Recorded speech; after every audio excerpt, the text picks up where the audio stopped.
So now, doctor, what are some of the common factors, that could lead to one to reach a state of suicide after having a prolonged case of mental disorder? Okay, so one of the myths that are out there is that, suicide equates to mental illness. It's not true. From time to time, a lot of youth do experience thoughts of not wanting to live, or feeling like they want to give up, or they want to just stop and put a pause on their life. Those are suicidal ideations, and that has nothing to do with mental illness. It has to do with your current state of mental health and well-being.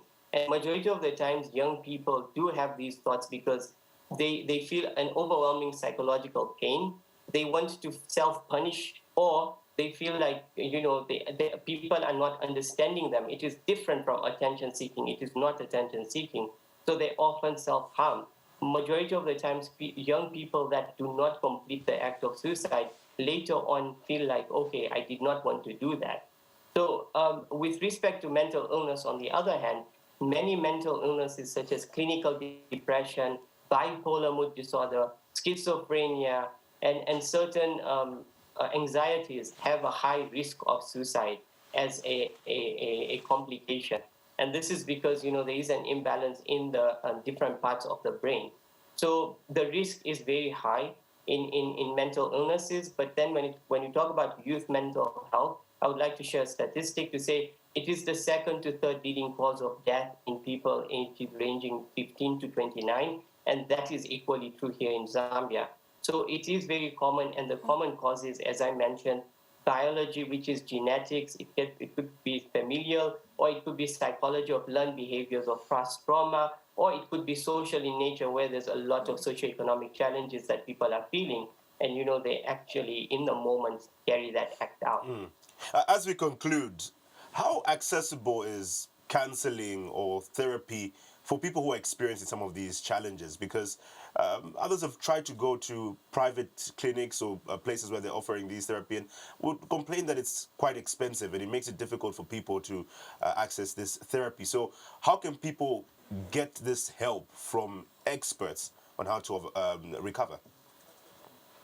I will agree, and I will attest to that fact that mental health services, we still have a very long way to go in the country here, because we don't have mental health services at all government hospitals, for instance, and we are trying to create that system, and that's strengthening that link because of COVID-19.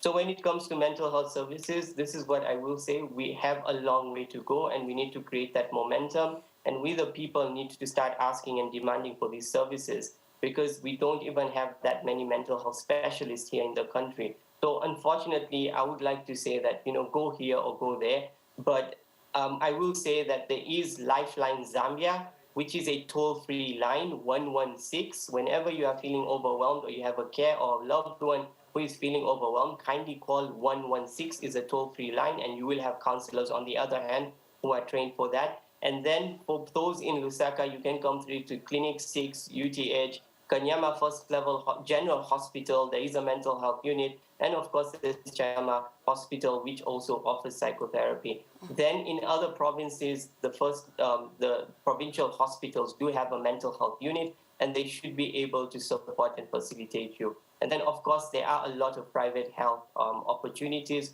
for those that can afford the services. Thank you so much, Dr. Dalal, for coming through to the Diamond Breakfast.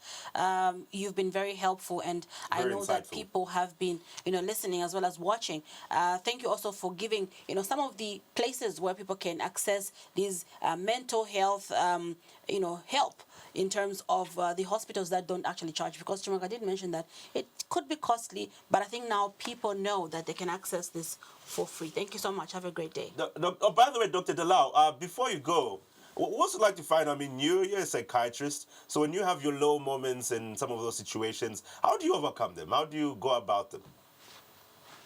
Okay, so for me, I have a coping strategy in my friends. I have very close friends who I reach out to whenever I feel low. And also my family. I am a person who really relies heavily on my family. When I have a low, I do just communicate that. And I also have professional boundaries at workplace. When I'm having an overwhelming day, I will literally request for some time, at least an hour or two, to just, recuperate so that I can be the best self to the people.